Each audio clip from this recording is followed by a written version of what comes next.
Mga kababayan nating seniors, kung kayo ay 60 o 65 pataas, huwag muna kayong aalis sa harap ng screen na ito.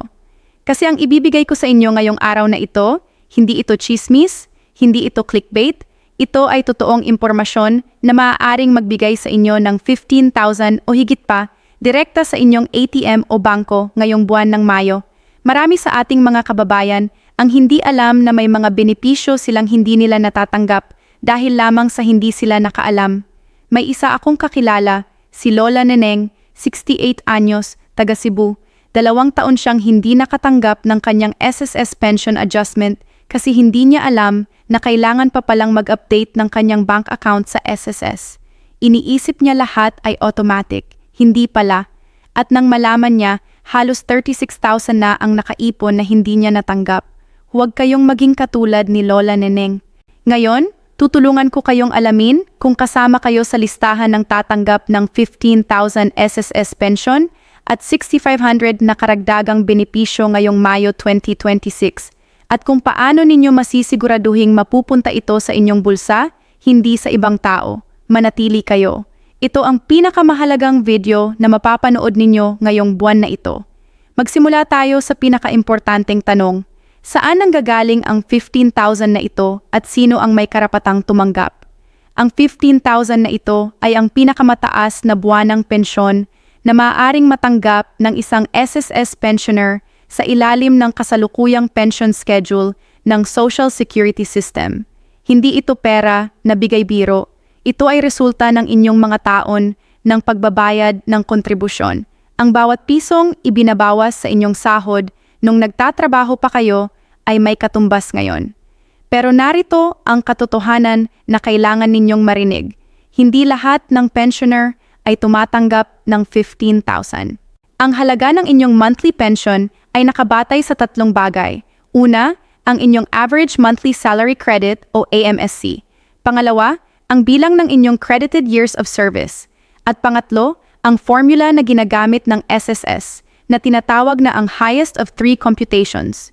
Kung ang inyong AMSC nung nagtatrabaho pa kayo ay mataas, halimbawa, nasa 20,000 pataas, at mayroon kayong 30 taon o higit pang kontribusyon, malaki ang posibilidad na ang inyong pensyon ngayon ay malapit o katumbas na ng 15,000 bawat buwan. Pero kung ang inyong AMSC noon ay mababa, halimbawa 5,000 o 8,000 lamang, ang inyong pensyon ay maaaring nasa 6,000 hanggang 9,000 lamang bawat buwan. At iyon ay normal, at hindi ibig sabihin ay na-shortchange kayo. Ang magandang balita ay mayroon ding tinatawag na minimum pension. Kahit maliit ang inyong kontribusyon, kung mayroon kayong hindi bababa sa 120 monthly contributions o 10 taon ng pagbabayad, ang inyong minimum pension ay 2,000 bawat buwan kung less than 10 years ang credited service, 2,400 kung 10 to 19 years, at 3,000 kung 20 years or more. Ito ay garantisado. Hindi maaaring ibaba pa ito ng SSS. Ngayon, may mga espesyal na kategorya rin. Kung kayo ay miyembro ng GSIS, ibig sabihin, government employee kayo noon, ang inyong pension ay maaaring mas mataas. Ang GSIS ay may sariling computation at ang kanilang basic monthly pension ay karaniwang kalkulado batay sa inyong revalued average monthly compensation at years of service. Para sa maraming retired government employee, ang buwanang pensyon ay nasa 12,000 hanggang 18,000 o higit pa depende sa posisyon at haba ng serbisyo. Kaya naman, kung nagtanong ka sa iyong kapitbahay kung magkano ang kanyang pensyon at iba ito sa sayo, huwag kayong mag-alala, iba-iba talaga. Ang mahalaga ay alam ninyo ang inyong totoong halaga at siguruhing natatanggap ninyo ang buo. Ngayon, pag-usapan natin ang 6,500. Ito ang bahagi ng video na marami sa inyo ang hindi alam at ito ang maaaring mag-iba ng inyong buwan ngayong Mayo. Ang 6,500 ay maaaring manggaling sa isa o higit pang pinagkukunan. Una, mayroon itong kaugnayan sa inyong 13th month pension na para sa mga SSS pensioner ay karaniwang ibinibigay sa buwan ng Nobyembre, ngunit may mga kaso na ang supplemental payment ay naipadala ng maaga o bilang isang special release. Ikalawa, ang 6,500 ay maaari ring katumbas ng inyong PhilHealth Premium Subsidy at reimbursement na dapat ay direktang napupunta sa inyong account kung registered kayo bilang indigent senior o kung lifetime member na kayo ng PhilHealth. Pero ang pinaka-importanting pinagkukunan ng 6,500 ngayong Mayo ay ang social pension para sa indigent senior citizens na pinamamahalaan ng Department of Social Welfare and Development o DSWD. Sa ilalim ng programang ito, ang mga senior citizens na 60 taong gulang pataas na hindi miyembro ng SSS or GSIS o kaya ay ang kanilang pensyon ay hindi sapat para sa pangunahing pangangailangan ay may karapatang makatanggap ng 1,000 bawat buwan bilang social pension. At ngayong ito ay quarterly na ibinibigay, ang 3 buwang halaga ay 3,000. Ngunit kapag kasama rito ang mga locally funded na supplemental assistance mula sa inyong LGU o barangay, ang kabuuan ay maaaring umabot sa 6,000 hanggang 6,500 sa iisang disbursement. Narito ang mahalagang babala, maraming seniors ang naiiwan sa pila kasi hindi sila naka-update sa listahan ng DSWD. Kung hindi kayo nakita ng inyong barangay health worker o social worker para sa annual assessment, posibleng natanggal kayo sa listahan nang hindi ninyo alam. Kaya, bago matapos ang Mayo, pumunta kayo sa inyong barangay hall at tanungin, nandoon pa ba ako sa social pension listahan? Simpleng tanong, malaking resulta. Para naman sa mga miyembro ng SSS at GSIS na nagtataka kung maaari pa silang makatanggap ng social pension, ang sagot ay depende. Kung ang inyong monthly pension ay nasa itaas ng poverty threshold na itinakda ng gobyerno para sa inyong rehiyon, hindi kayo karapat-dapat sa social pension. Ngunit kung mababa ang inyong pension at nabubuhay kayo ng hirap, maaaring maging qualified kayo. Makipag-ugnayan sa inyong barangay social worker para sa tamang assessment. Ito na ang tanong ng lahat. Kasama ba ako? At paano ko malalaman? Para sa mga SSS pensioner, ang pinakamabilis na paraan ay ang mag-log-in sa My SSS portal sa website na my.sss.gov.ph o kaya ay i-download ang SSS mobile app. Doon, maaari ninyong makita ang inyong disbursement history, ang inyong current pension amount, at kung kailan ang susunod na release ng inyong pension. Kung hindi kayo comfortable sa internet, huwag mag-atubiling pumunta sa pinakamalapit na SSS branch at humingi ng tulong sa kanilang frontline personnel. Dalhin ninyo ang inyong UMID card o valid ID at ang inyong pension book kung mayroon kayo. Para sa mga GSIS pensioner naman, maaari kayong pumunta sa pinakamalapit na GSIS branch o mag-log-in sa GWAPS, ang GSIS website application for pensioners and survivorship. Maaari rin kayong tumawag sa kanilang hotline sa 1-800-8847-4747.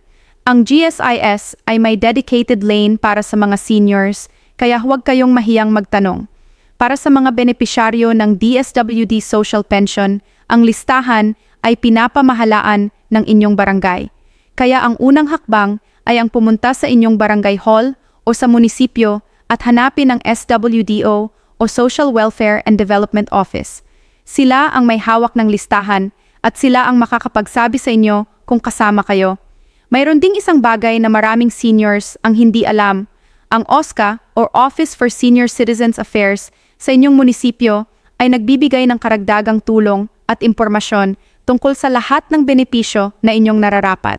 Kung hindi ninyo alam kung saan ang OSCA sa inyong lungsod o bayan, tanungin lang sa munisipyo. Libre ang serbisyo nila at lagi silang handang tumulong sa ating mga lolo at lola. Isa pang tip, kung nakatanggap kayo ng text message na nagsasabing may pension na kayo ngayon, huwag agad na magtiwala. May mga manloloko na nagpapadala ng fake SMS na nagpapanggap na SSS or GSIS para makuha ang inyong personal na impormasyon o OTP. Ang tunay na SSS at GSIS ay hindi hihilingin ang inyong password, PIN o OTP sa pamamagitan ng text o tawag. Kung may nagtatanong nito sa inyo, i-report agad sa SSS o GSIS at sa inyong pinakamalapit na pulis. Ngayon, pag-usapan natin ang bahagi na ayaw marinig ng karamihan, pero kailangan talaga ninyong malaman ang mga posibleng bawas o clawbacks sa inyong pensyon. Una, kung kayo ay nagtatrabaho pa rin pagkatapos ninyong mag-retire at tumatanggap ng sweldo na lampas sa allowable threshold, Maaaring maisuspend o mabawasan ang inyong SSS pension habang nagtatrabaho kayo. Ito ay tinatawag na the re-employment rule. Ang magandang balita, kapag tumigil na kayo sa trabaho, babalik ang inyong buong pensyon. Kaya kung nagtatayo pa kayo ng maliit na negosyo o nagtuturo part-time, siguraduhing alam ninyo ang patakaran upang hindi kayo masurpresa. Pangalawa, may tinatawag na overpayment recovery. Kung natuklasan ng SSS o GSIS na nabigyan kayo ng sobra noong nakaraan, maging dahil sa error o sa maling computation, posibleng ibawas nila ito sa inyong susunod na mga pension release. Hindi ito basta-basta nangyayari, ngunit nangyayari. Kung mapansin ninyong biglang mas maliit ang inyong natanggap na halaga, huwag magpanik. Pumunta ka agad sa SSS o GSIS branch at humingi ng written explanation. Karapatan ninyo iyon. Pangatlo, tungkol sa buwis o tax, ang SSS at GSIS pension ay karaniwang exempted sa income tax sa Pilipinas. Ito ay malinaw na nakasaad sa ating batas, kaya kung may nagtatangkang mag-withhold ng tax sa inyong pensyon, iyon ay mali. Pero ang mga karagdagang kita, tulad ng rental income, business income, o interest sa bangko, ay maaaring subject pa rin sa tax. Para sa mga may malaki pang kita bukod sa pensyon, mas mabuti na kumonsulta sa isang accountant o sa BIR para malaman ang inyong totoong tax obligations. Ngayon naman, pag-usapan natin ang mga praktikal na paraan para mapakinabangan ang inyong pensyon ng buo at wala kang pagsisisihan. Una sa lahat, siguraduhin ang inyong bank account na nakalink sa SSS o GSIS ay aktibo at gumagana. Maraming seniors ang nakaranas ng sitwasyon kung saan ang kanilang account ay na-dormant. Ibig sabihin, hindi nagamit ng matagal at ang pensyon ay hindi maideposito. Kung ito ang inyong kalagayan, pumunta sa inyong bangko at i-reactivate ang inyong account bago matapos ang buwan. Ang Union Bank, Land Bank at DBP ay ilan sa mga bangkong maaasahan para sa pension disbursement. Pangalawa, alamin ang inyong pension release schedule. Ang SSS ay may specific na schedule ng pension release batay sa birthday o sa dulo ng pangalan. Huwag kayong magpakulong sa bangko sa maling araw. Alamin muna ang eksaktong petsa para makatipid ng pamasahe at lakas. Pangatlo, kung ang inyong pensyon ay ibinibigay sa pamamagitan ng cash card o UMID card na may e-wallet function, alamin kung paano gamitin ang inyong card ng ligtas. Huwag ibahagi ang inyong PIN sa kahit sino, kahit sa mga anak o apo. Mas mainam na alamin din kung paano mag-withdraw sa ATM nang hindi nagbabayad ng dagdag na bayarin. Pang-apat, isaalang-alang ang paggawa ng budget para sa inyong monthly pension.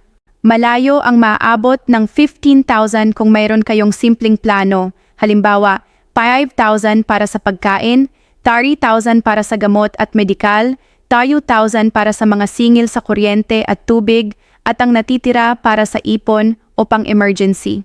Hindi kailangang complicated.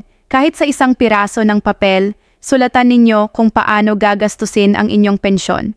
At panghuli, huwag hayaang malagay sa panganib ang inyong pensyon dahil sa utang.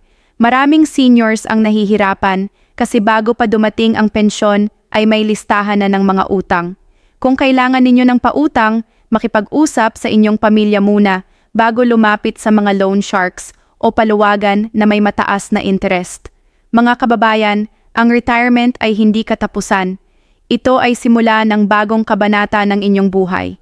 Ang inyong pensyon, ang inyong mga benepisyo, ito ang mga bunga ng inyong matagal na pagtrabaho at pagbabayad ng kontribusyon.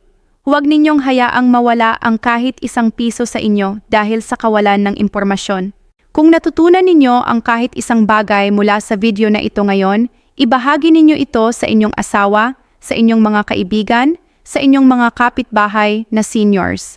Dahil ang kaalaman na ito ay maaaring magbago ng kanilang buhay. I-subscribe kayo sa channel na ito para sa mga update tungkol sa SSS, GSIS, PhilHealth at lahat ng benepisyo para sa ating mga lolo at lola. At huwag kalimutang pindutin ang notification bell para hindi kayo makapalampas ng anumang mahalagang impormasyon. Mahal namin kayo, mga kababayan. Ingat lagi at panatilihing ligtas ang inyong mga benepisyo.